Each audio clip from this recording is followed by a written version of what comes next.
You're listening to the Yoga Medicine Podcast. I'm your host, Rachel Land. This podcast brings you information and resources to enhance the therapeutic effects of your practice based on a deeper understanding of anatomy, physiology, and the integration of modern science and research with traditional practices and experiences. Join me and my co-hosts Tiffany Cruikshank and Katya Bach as we dive into all things yoga, research, and wellness. Hello and welcome, or welcome back to the Yoga Medicine Podcast. We are talking today about the holidays, twinkling lights, crackling fire, cozy time with friends and family, or in my neck of the woods, endless summer days. But unfortunately, our imagined ideas of the holidays don't always materialize in real life. Whether it is disrupted schedule, the stress of travel, overindulging in food, alcohol, or spending, sharing space with people whose worldviews differ from ours, or missing those who are important to us, the holidays can bring up a wide range of challenges. Well, today, returning guest Diane Malaspina is here to share how a mindful approach can help us navigate some of those challenges a little more gracefully. You will remember that Diane is an applied psychologist with over 15 years of experience in the health and wellness field. She has a BS in psychology, a master's in education, and a PhD in educational and developmental psychology. Her particular interest is in the emerging field of growth-oriented psychology, the science and application of interventions that promote mental health and resilience. And this dovetails beautifully with her long-standing passion for yoga philosophy. So let's hear the advice Diane has to share around navigating the holidays. Hi, Diane. Welcome back to the Yoga Medicine Podcast. Hey, Rachel, thank you for having me. It always feels weird to start with a welcome when we've just been talking for a couple of minutes. People will know from the title and the intro that we're talking about the holidays, which for me does bring up mostly happy thoughts and feelings. It's summer down in the Southern Hemisphere, so it's usually a time that's a bit more chill and relaxed. And even in the Northern Hemisphere, I think a lot of people have positive imagined ideas around the holidays, cozy, twinkly, jingle bells, magic. And yet the reality for a lot of people is not that unblemished perfection, is it? Yeah, I mean, I think that we're also like really infiltrated with messages and images around that. Each year it feels like this concept of a holiday season becomes longer and longer. Used to be like Thanksgiving, in the United States to Christmas. And then it almost seems as that the advertising for Thanksgiving starts around Halloween, which is the end of October. And so it's like this season gets extended to be more of like a 2 month or 6 weeks to 2 month season. And for some people, there is so much added stress and disappointment during that time. So it's that mismatch, isn't it, between the expectation kind of fueled by marketing and the reality, which, let's face it, in all aspects of life, rarely lives up to the commercials on TV or social media. So I guess what we're here to talk about is what we can do about the unfortunate reality of the holidays, which might just be, oh, look, it's great, it's fun, but it's disruptive and there's more stuff to do and there's travel and my routine is all out of whack. Or it could be much more challenging stuff, family and interpersonal dynamics, or grief if this is the first holiday that you're experiencing without somebody that you care about. And I think the key, from what I understand you're going to talk about today, is don't wait until Thanksgiving afternoon.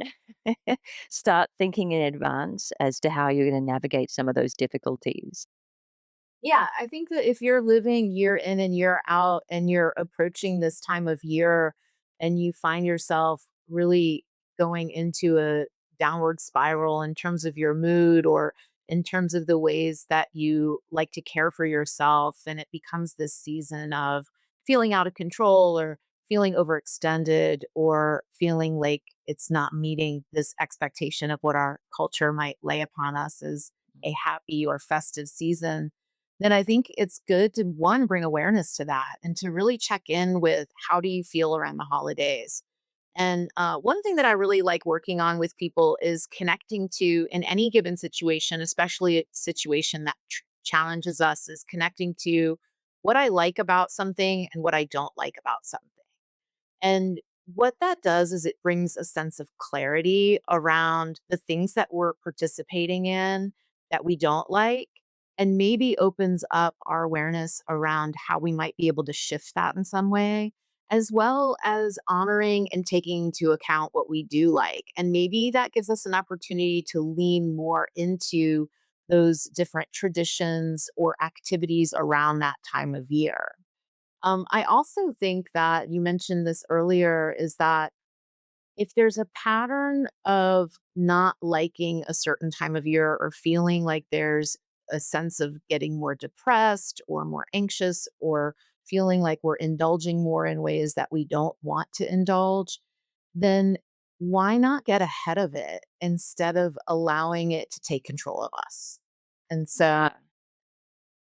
um, Yeah, what's coming up for me already is this sounds very similar to pain science. And I guess that makes sense because we're kind of dealing with emotional pain here, or at least potential emotional pain, is instead of seeing it as this basket of uniform stress or dislike or tension, to get a little bit more granular about the experience, to kind of tease it apart a little bit and go, what are the aspects that do cause me friction or trouble or stress or pain?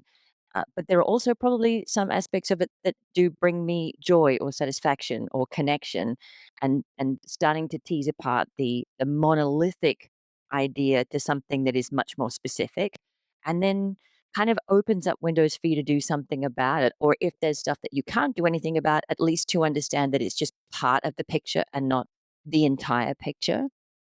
Yeah, and I think it's a good actually analogy with pain science, because I think that when we think of something that's painful, we often physically and physiologically brace against it, right? So if we think about approaching, let's say, a time of the year or a season, and we start to emotionally or mentally not be or not have healthy feelings toward it, or we feel negatively toward it, then we start to brace against it. And it's still a sense of physical resistance as well as mental resistance. And so And the that could even exacerbate our reaction to the small things we experience, like a traffic jam when we're already stressed about this time of year can feel like a much bigger deal than it would feel like a week before, 2 weeks before, 6 months before. sure, everything's going to add to the load, right? So any irritant is going to add to the load that's experienced within the system. And so if we start to, one, just even pay attention to our physical responses to that. Am I actually physically tensing up when I think about preparing for the holidays? Am I actually getting into negative states, mentally tensing up around preparing for the holidays? Then when life comes up like traffic or other things, like my inbox is full, is that trigger adding to that load of pain and experience of stress that I'm experiencing? Mm. And practically, how does that look for you? If we're starting this at some point beforehand, maybe whenever you start thinking about or preparing for or making plans for the holidays, practically, how do you make space for that kind of reflection? Is it something you do as part of meditation or journaling? Yeah.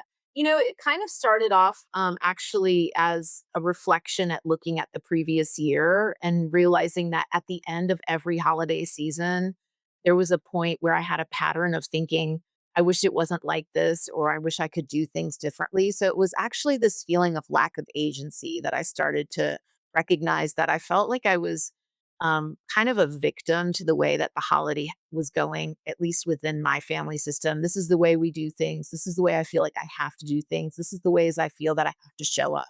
So one big change that I made was I used to be an academic, and so I had a large amount of time off during the holiday season. I'd have like a 3 week to 4 week break, and I used to think, Only in the US would that be called a large amount of time. right, right. Um, true on that. And so, but even in my current workflow, there is like a slowing of business that happens around those final 2 weeks of the year, right? And I used to have this mindset that because I had this amount of time off, that there was some expectation. No one ever stated this expectation, but I felt this guilt. I felt this sense of expectation that I should spend as much time with my family. And so I should leave the first day that I have off and spend the uh, most amount of time that I had off, with family, staying in their home, bringing me out of rhythm, bringing them out of rhythm, right? As being somebody you're hosting a guest, eating in ways that I don't want to eat, not having access to the exercise or the studios that I want to participate in, and then coming back and feeling like I didn't get the type of break that I needed. And then even fast forward to coming out of that longer period of time, thinking ahead where last year my husband and I planned 9 days to go and visit family. And this year we're only planning 4 days to go and visit family. And it's nothing against my family. It's just that we're really taking charge of how we want a holiday to be for us. So is there, and I think of this as a spiritual practice, especially when there's those of us that lean toward extremes of, I have to do it this way or I have to do it that way, where we find kind of a middle path. So, can I visit family and find a sense of connection? But can I also leave time for myself to do the things that I want to do with my time? And do I have the control in my life to do that? Yeah. And I love that you spelled out there that there was this weight of expectation that nobody had even communicated to you. This was just something that you might have created completely on your own. This might not even be what anybody else is expecting from you. Now, it might be, but the fact that you don't know that for sure and you're carrying this enormous weight of something that you might have created for yourself is such an interesting reflection, isn't it? I'm doing this great thing for other people. They've not even said that that's what they want. I might actually be a burden on them for those extra days. I'm probably disrupting their routines as well. So we do this to ourselves all the time as humans, don't we? We create stories, we sort of spin histories that may or may not even be accurate or real, Yeah. and then complain about them or feel friction from them. Yeah, yeah. I think of it as like similarly as to that tension, as to a contraction, as to a constriction in our overall energy system, in our nervous system, right? The more that we feel bound up by some stated or unstated expectation that we don't align with deep down, the more that we have a level of friction or tension around it. And so, again, if we tie this into a level of a spiritual practice, what is it that we can do to liberate ourselves? Is it our own personal work? Is it a deep dive into self-study, into the work that we do with ourselves, that we actually take inventory and stock of what we carry around that particular thing? And then just noticing it is really usually all it takes in order to give ourselves an opportunity to choose again, to choose another way. Yeah, self-awareness is always the first step, isn't it? Is taking a good, clear look at the situation and noticing how it makes you feel. And to me, this aligns so beautifully with everything that we do in yoga practice. And you're right, sometimes that step is enough. It's enough just to notice I feel constricted by this time of year. The parts of it that I don't like are this long disruption to my schedule, this feeling of obligation that I have to spend every spare second focus on family and the holidays, whether they like it or not, whether I like it or not. And then I finish feeling terrible. I finish feeling not like I've had quality time with my family, but that I'm all out of sorts and everything's out of whack. And slowly I've got to pull the pieces back together again to start the whole thing over for the following year. So, yeah, often self awareness is enough. And you also clearly made some changes there too in making a different holiday schedule for the following year. And sometimes there are things like that that we can do, and sometimes there aren't. But being aware of being really clear around our feelings, I think, can go a huge way, even to changing how we respond to things that we don't have agency over. Absolutely. And I think the other interesting thing about holidays is, usually for many of us, this is something that has been a part of our life from when we were very young. And it's something that's repeated every single year. So there is a level of a pattern that happens. And within that pattern of happening year after year after year, we're also facing past versions of ourselves, these different coping responses that we engage in, year after year after year. And so, whatever it is that just the disruption of schedule alone, right, can bring about like some need to have a coping mechanism. And then I think as you get older, then there's like the additive of maybe social events and the additive of, more alcohol and parties and staying up late. And then there's the buildup of, spending money on getting gifts, having, different occasions to wear different outfits to, there's all these different things. And then you add something like travel and you add something like even events at work, that might be different. And all of a sudden, there is all of these changes in a window of time that seem very challenging and very different, and that a lot of energy has to go out with. And then it's an opportunity to look at, well, how do I respond to that? Do I find myself eating more? Do I find myself not nourishing myself and skipping meals and just running around frantically from thing to thing to thing to make sure that I get this checklist of things done and all these gifts, bought and sent out? Do I drink more? Am I trying to numb myself from something? Am I, in like overextending myself and trying to like do everything when I actually might just need to be more discerning about how I spend my time and who I spend my time with and my money and every other flow of energy that we're engaging with at this time of year. So it really could take multiple levels of mindfulness. But my advice isn't to like jump into all of it at once. My advice is to like choose one thing that works for you as you approach the season, and that you think of it ahead of time, like get ahead of it and think to yourself, okay, this is the pattern, this is the yearly thing that comes up for me. And if I just approach it with knowing that that's what comes up for me, that might be enough for this year. And then maybe next year I change my travel window. And maybe Yeah. the year after that, I participate in a different way. Instead of buying presents, I get together with people for what I call real presents over the gifts of presents, like Yeah. giving. Presence with a C instead of Yeah. presence with a T. Yeah. 100%. And you're preaching to the choir here because I am a hermit. I go nowhere. I see no one with my family. We don't do gifts. It's just time, and we all kind of pick the food we like the most, so it's not crazy overindulgence. So you are definitely preaching to the choir here, but I think for all of the people who feel more bound by the weight of tradition and expectation, or people who actually enjoy spending time with other human beings, I'm sure there are plenty of people like that listening to the podcast as well. I love your advice about just picking one thing.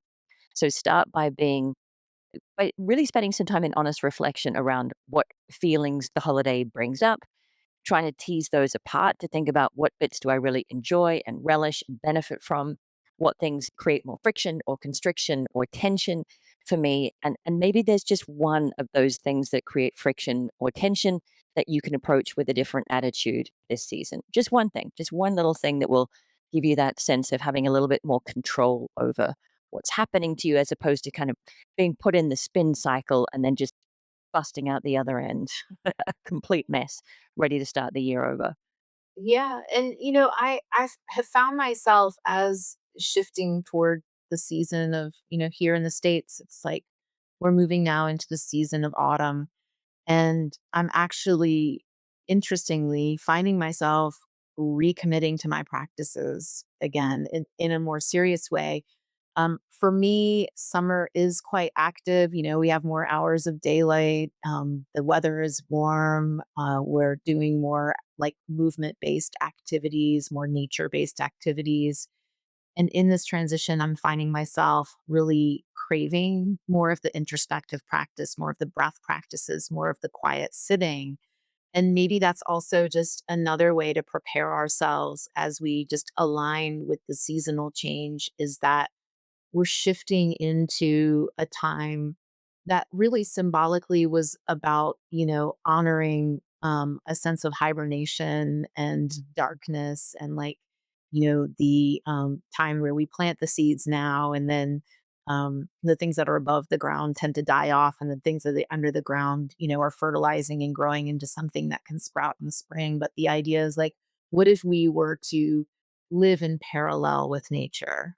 In a way, what if we were to prepare ourselves even for an upcoming time of year where we start anchoring into our yoga practices, into our movement in a way that starts to like really nurture us. And again, I'm finding myself going slower than I was going 2 months ago, right? Because I don't need to extend the energy. I'm finding that I'm wanting to draw the energy back in.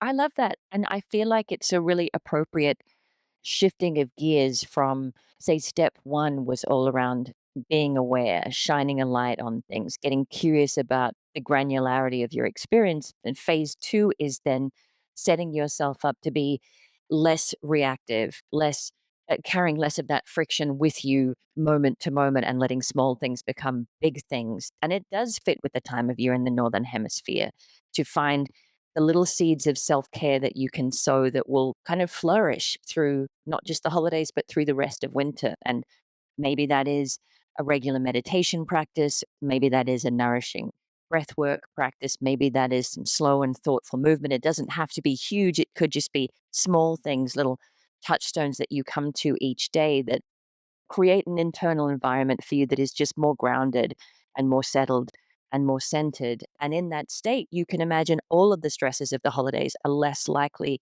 to pull you one way or another. And you'll feel a little bit more equanimity.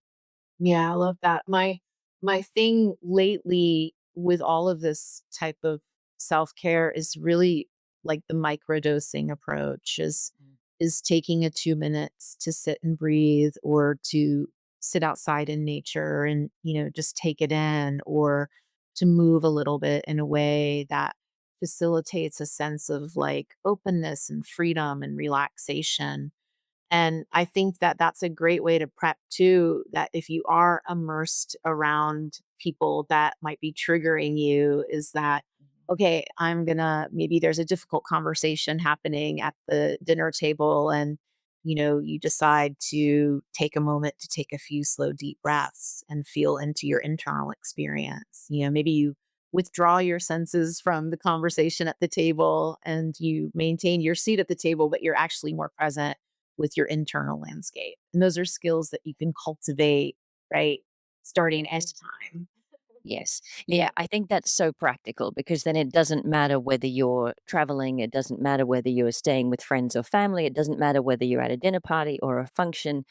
Even 1 minute or 2 minutes is enough for you to create that gap between stimulus and response, whether it is anchoring to physical sensation in your body or taking a couple of slow breaths. You can create space between what's happening around you and how you choose to respond to it. Yeah, that's so practical.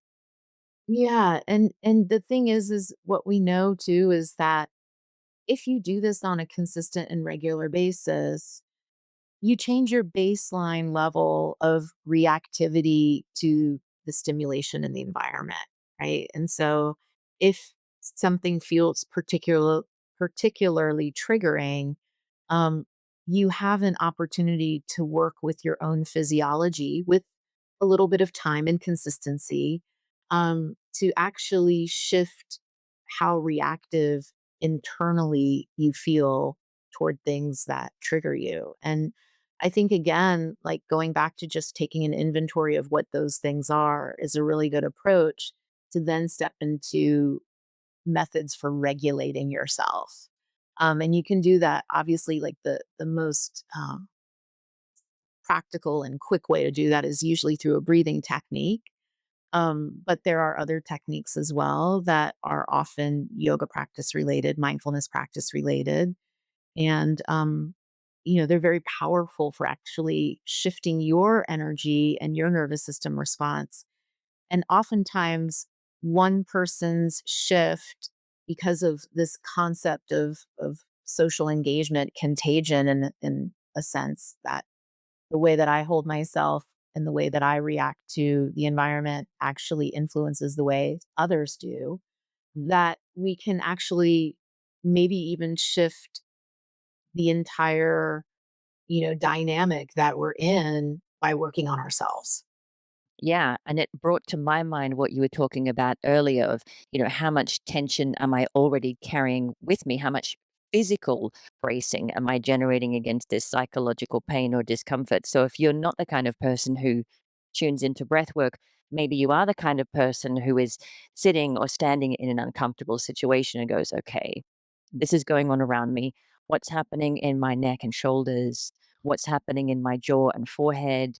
Could I stand in a way that feels more grounded on my feet? Could I relax a little through my belly? All of these little touchstones of your physical experience might connect you with the sense that you are bracing and that you are maybe projecting inwardly and outwardly tension or friction or frustration or anger. And if you could encourage that to soften, you're right. Not only do you feel different on the inside, but you're also projecting different things to the people around you. And that in itself can change the dynamic of the situation. Very much so.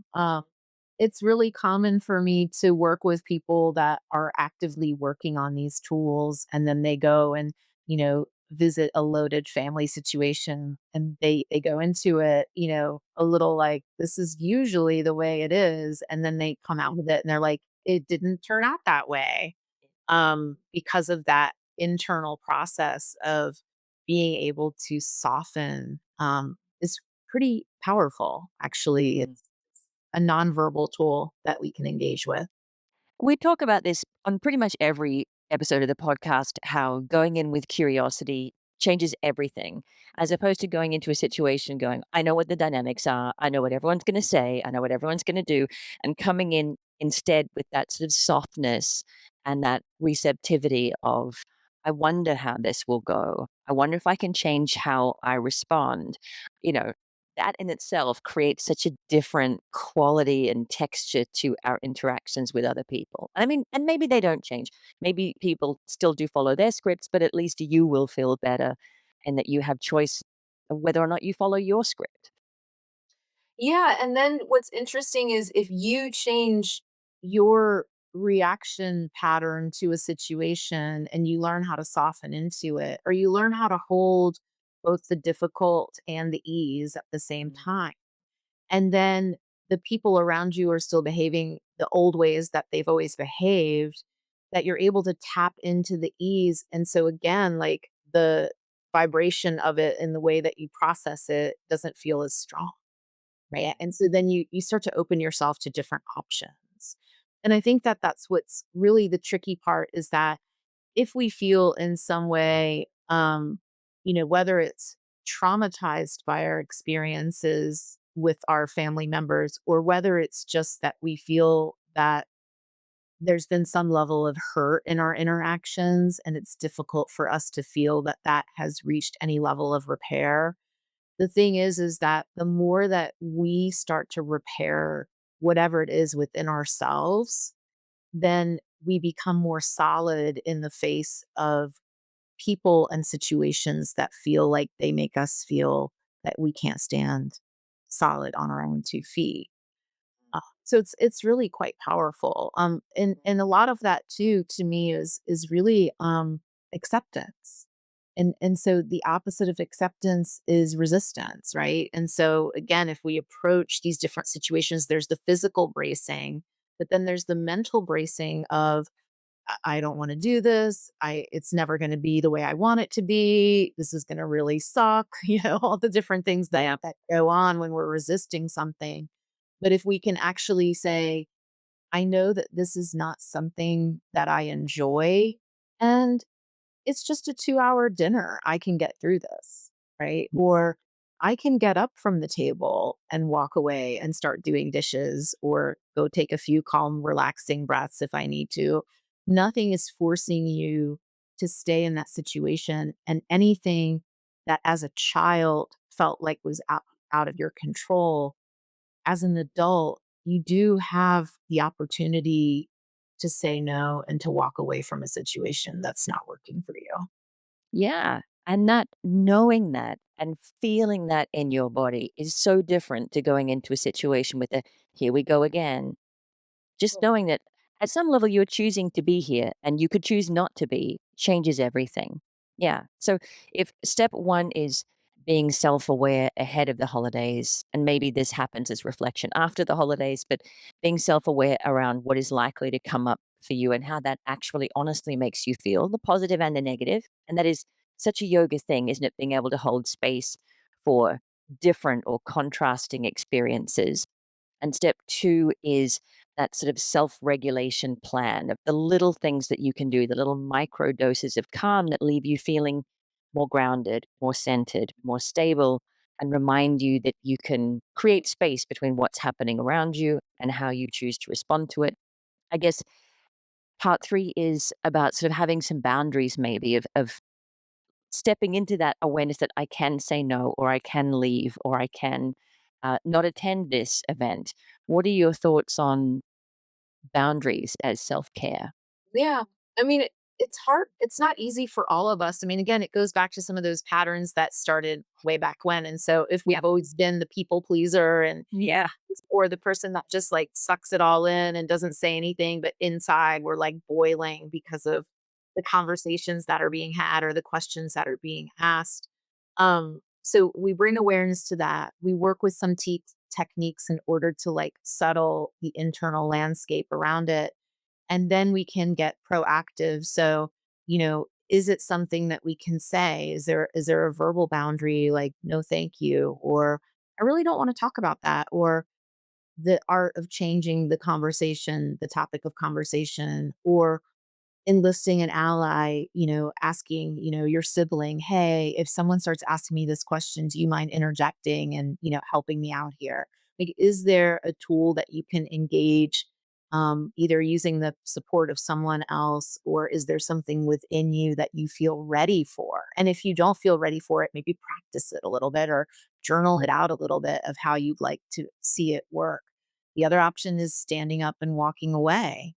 And again, it can feel awkward, but I think at a holiday table, it's pretty easy to like go, oh, I need more water, or, something like that. So I think that kind of thinking ahead of time of little behaviors that you can do in order to protect yourself or shift yourself out of uncomfortable situations. You could also, if you're not the host, you can talk with the host about kind of, creating like a, hey, no politicking at the table type of rule.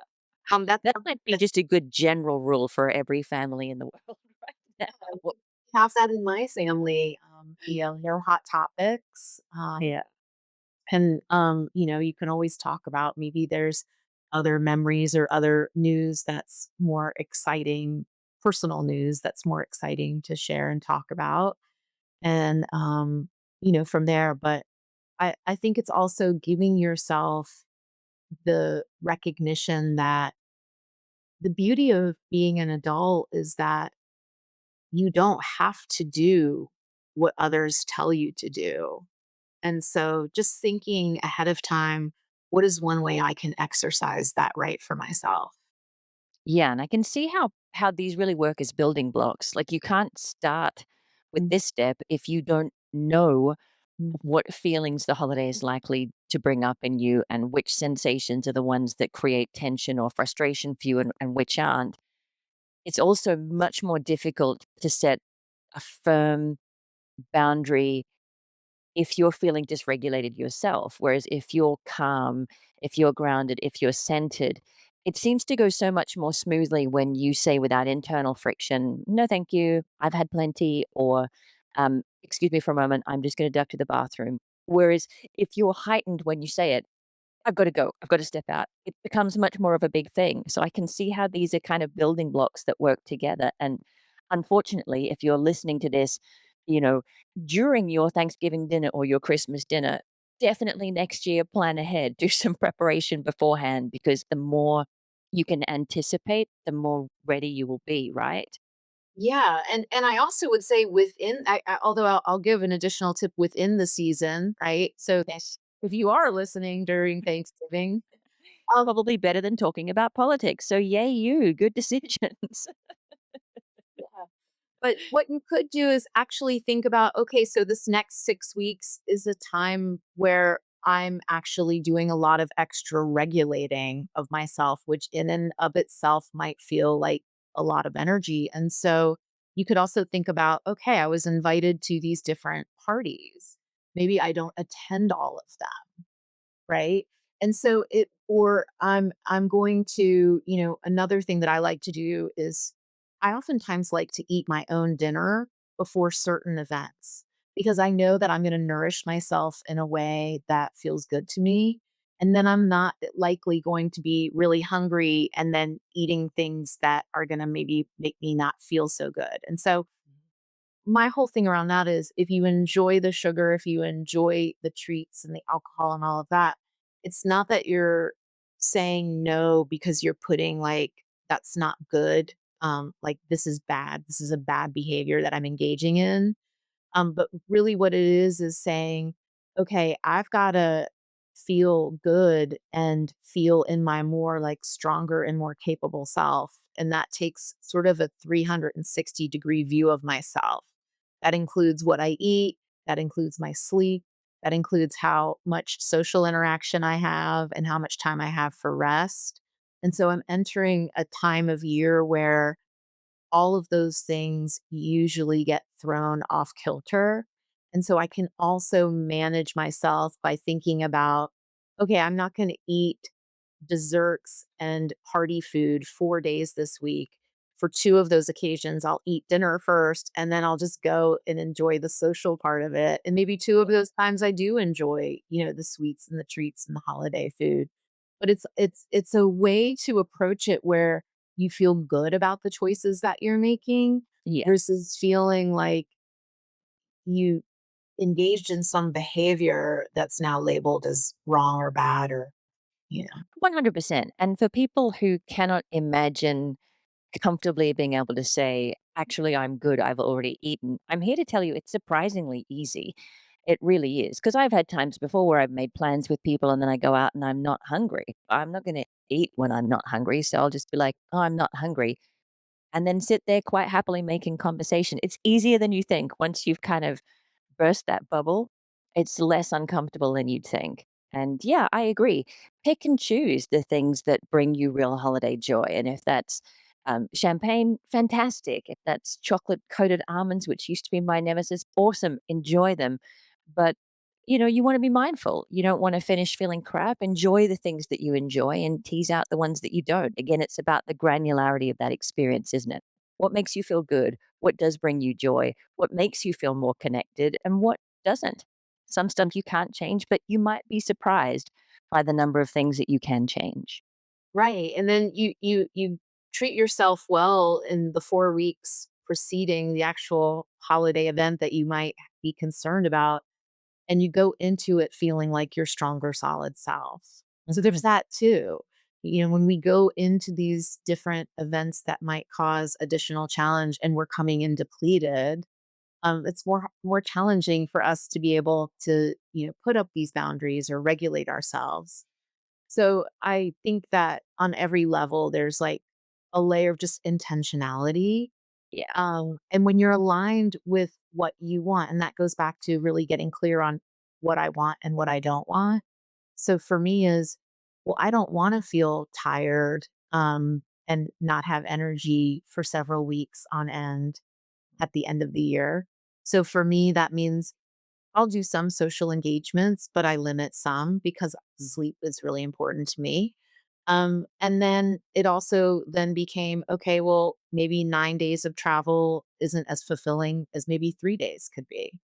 Mhm. And there's not a right or wrong to it. And if we start getting caught up in the right or wrong, then we're getting constricted again. Yeah. And I also think if you're worried that people will think that you've changed or people will think that you're weird, you can't control what people think. So you just have to kind of make space for that and go, well, how do I think I am? Do I think I'm weird? Do I think I've changed? That's really all that you can control. And so that's really all that is worth you being worried about. You'll never control what other people think, no matter how hard you try. So maybe just set that burden to one side, even if it's just for a few weeks, and not worry about how that might make people think. Everyone's just fighting their own battles. They don't even have time to worry about yours. Yeah, 100%. Well, I think that's a really helpful thought process for people to go to both in the lead up to, in the aftermath of, and some really helpful in the moment things too. One thing that we haven't touched on as much is grief, which, if this is your first holiday without somebody that you care about, there's a really particular type of challenge in that space, right? It's not about managing the difficult drunk uncle or, awkward family conversations or overindulging. It's not about kind of dealing with the excess of stuff, it's dealing with the loss, the lack of. What are your thoughts around grief related to the holidays? Yeah. I mean, it's definitely an intense experience. I mean, there's lots of ways that grief manifests around the holidays. There's the grief of the loss of a significant person or pet in your life, right? That maybe was with you in life form the year prior and isn't with you anymore. There's also the grief around what we talked about before. Like, I think that holidays are supposed to be this certain way and that it's supposed to be warm and fuzzy and family, and it's not that. And I'm grieving that I didn't have this experience that I, in some way, feel that maybe I should have.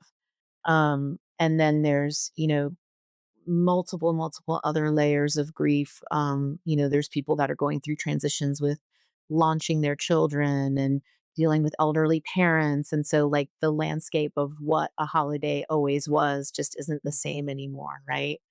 And so I think that one thing is that to realize is that grief is a deeply human experience. And so if we isolate ourselves within that, we're cutting ourselves off from the intimacy of being human. And so actually, I think I share this in one of our online trainings that grief is actually experienced by all mammals and probably by other animal forms as well, but we've only been able to study it across mammal species. And we know that that is an internal biological as well as a psychological process. And there's a beautiful grief teacher named Frances Weller who talks about grief happening in community. And so, if you feel the tendency to isolate, I would encourage you to see if you can at least find one other person to be in community with, because it's important for that. And then I think the other thing that's difficult about grief is that there is this tendency to want to like internalize the experience, but feeling the feelings is really a part about metabolizing the experience and understanding that because grief is a universal mammal human experience and is tied to the intimacy of actually living life, that we don't want to run away from it, that we can actually run toward it and recognize that it has its own seasons. And there's going to be times where it feels particularly difficult. And I would say allow it and feel into it. And there are going to be times when it doesn't feel as present and heavy. And in those times where it feels less present and less heavy, maybe those are times where we're oriented more into, life as we know it. But it's okay to be going through the cycles of that. And I think it's also okay to openly acknowledge that, whether that's no, thank you. I don't feel like attending social things right now. I feel like being in quiet. And then the other thing is, I'm really, really, really into maintaining, if it's a loss of a loved one, into maintaining the relationship in like a symbolic way. So whether you write them a card, wishing them a happy holiday and catching them up on the year that you had, or taking a moment to light a candle and sit in meditation and hold presence with that feeling of love that you have for them. So I don't think that it has to be all loss. I think it can also be connection. Mm. I think that's beautiful, and I also really appreciate that you said acknowledging it can be helpful, because I'm thinking of people in my circle, and I might not know what they're going through, and if they just said something as simple as, "This will be my first holidays without my," insert loved one here, I might hold them a little more tenderly. I might reach out to them a little more often and see how they're doing. You can't create that reaching out to people if you don't know what they're going through. So even acknowledging it might make your experience navigating life a little bit softer and a little bit gentler and a little bit more tender from the people around you who, like you said, know or can imagine how it would feel to experience loss or grief. It is so universal, isn't it? Everyone can have some sense of just holding you a little more gently. Yeah, this was a real experience for my family. Last year, my husband lost his dad in 2024, and my neighbor, who's friends of ours, we were kind of acquaintance like friends. She, a few months later, lost her mother.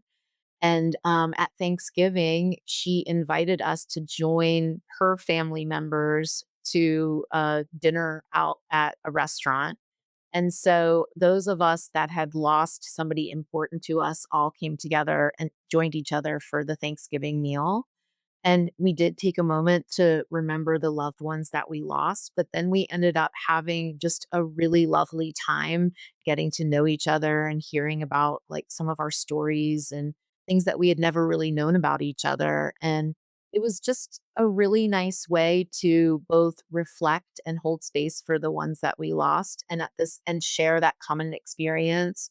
But it actually drew us all closer. And to me, that was like a great example of like grief and community. And we all kind of left with a sense of lightness, and it was really a joyful day. Isn't there a Rumi quote that there's something about the place where you are broken is the place where light enters? That's what that story made me think of is you're all coming together a little bit broken and that vulnerability, that sense of you being just that little bit less guarded and more vulnerable opened you up to a connection that you might not have had otherwise. And we don't often think about the sweet side of grief. It just seems like all darkness and gray, doesn't it? But there can be some upsides. Yeah, I love that. I love that quote by Rumi too. And I think that the other thing too that we did, uh, but now in reflection, thinking about it, was like we created a new way to spend the holiday. Like, we didn't do it the old way, and the person's seat was empty, and there was that, feeling. It was kind of like, "Oh, we created a different setting and a different table," and it wasn't better or worse, it just was different, and I think there's room for that too. Yeah, in fact, that might even be more spacious that you're not in direct comparison. It's just a whole different experience. There's a freshness to it. Yeah, I think those are some really helpful suggestions for people and a really useful framework to look at the holidays through. The importance of self awareness, of knowing how the holidays make you feel and teasing apart how we can tend to think of things as a monolith. And when we sort of draw out the details, we might get a bit more clarity over which aspects of the holidays we want to approach with more mindfulness and which we don't need to worry as much about. Um, being heading into the holidays more self-regulated or having a self-regulation plan for that time. And I know you're about to do a burnout course with Tiffany. This Mhm. just feels like exactly what you were talking about. Heading into the holidays already depleted, already exhausted, already tapped out. There's not a great footing for you to enter the holidays and make good decisions and set yourself up to leave the holidays feeling good. So maybe this is a good time to mention the burnout, the Yeah. burnout course. Yeah, you also made me think like, gosh, maybe you can get like seasonal burnout in a sense, right? Totally. For me, it's definitely a sort of end of year thing, even though here it's summer. It's like just the weight of all of the doing. And for me, knowing that the summer break is coming, it almost hits overwhelm point. Yeah, yeah. So the burnout program, what I love about this program that Tiffany and I developed together is that it's actually meant to be an experiential program. So we have these 90-minute weekly meetings where we go over some of the science and some of the techniques related to yoga and mindfulness practices that support burnout, as well as you get access to some great online practices from Yoga Medicine Online, but that it's actually designed so that you can actually integrate the work into your life as you're going through it. So it really is a program for you. Yes, teachers can take it and get some value out of that and offering it as a yoga teacher, but we really designed it for the user to get the experience. And really, what I think the aim of it is understanding the different ways that stress can impact us and the different ways that we can go into a sense of hyperarousal as well as states of shutdown. And then also how we can actually leverage stress to build strength and actually like burnout proof us from experiencing burnout in the future. And so, through carefully selected topics. We basically take you on a journey of discovering the different ways that burnout may show up in your life, and then a guided toolkit on how to navigate that and then prevent it in the future. Mm. And I can imagine that, or whatever self regulation practices you're doing to kind of head into the season feeling more grounded, more centered, more spacious, more room between you and what's happening around you, the better you're likely to be at setting boundaries, saying no, removing yourself from the situation, choosing which events you attend and which you don't, which indulgences you enjoy and relish, and which you decide to avoid. All of that makes a lot of sense to me, at least, heading into the holidays. Anything else that you want to kind of leave us with or finish off with today? Yeah, I mean, I just think that all of this, I mean, I think that's why so many of us are drawn to yoga as like a source of medicine in our lives in a way, because I think that once you peel back the layers of the things that confront you and overwhelm you, and at the physical level, at the mental level, the energetic level, I think what you find is that you can tune into this compass of coming from a place of knowing and being grounded, and really living in alignment with how you want to live and interact with other people. And when you come from that place, going back to the spiritual aspect of that, I mean, that is a sense of liberation from the constraints of the aspects of life that are hard. And so it's not that life isn't hard anymore, it's just that you feel really solid in your ability to navigate it. And that's ultimately, seeing the holiday season as yet another holiday season, but that that, hey, I've got this. What an empowering message to end on, right? Because it's not like magically all of the challenges around the holidays are going to evaporate and you will be living the Hallmark movie that you were promised as a child.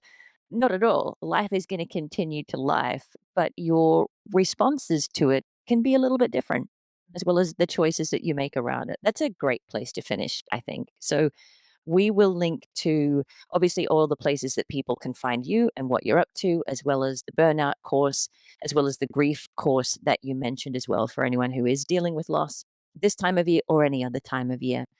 Any other thoughts before we wrap up? I think that's it. Thanks so much for having me. Thank you so much for coming and bringing all your fantastic, practical, and grounded ideas. I really appreciate your time. Thanks, Diane. Thank you.